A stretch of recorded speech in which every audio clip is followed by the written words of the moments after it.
And here we are.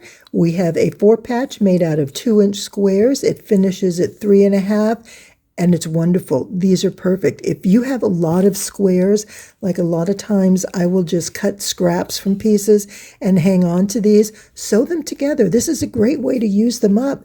And you can alternate these with other pieces. So let's say we have a 4-inch, or actually we want, what did we say, a 3.5-inch, and put this next to the 4-patch and another 4-patch over here. Oh my gosh, that's a great way to make a quilt. And this saves you time because only half of your blocks are going to be 4-patches.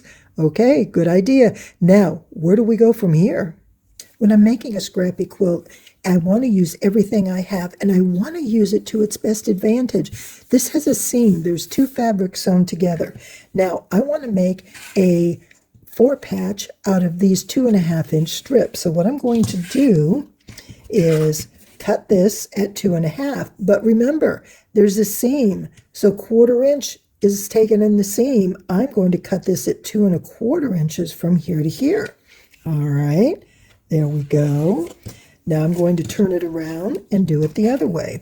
So if you have pieces that are already partially assembled, then absolutely go ahead and use them and figure out how you can use those fabrics in a way that's going to be beautiful and serve the purpose you're looking for. Okay, now see, how fun would this be? Let's do it. Okay, so this one, again, I'm going to do the 2.25. Oh, these guys need to be pressed big time, don't they? And you can tell they've been kind of wadded up in the scrap bin for a while, but that's okay. It's been a long time since last Christmas, and these babies have been hanging out a good while. Let's see, where's 2 inches? Oh my goodness, all the way over here. Oh, that's right, from the center. I'm measuring from the wrong spot. No wonder it didn't look right. All right, so 2.5-inch blocks means I'm going to be taking a 1/2 inch out. So this should measure 4.5 inches, and there we are.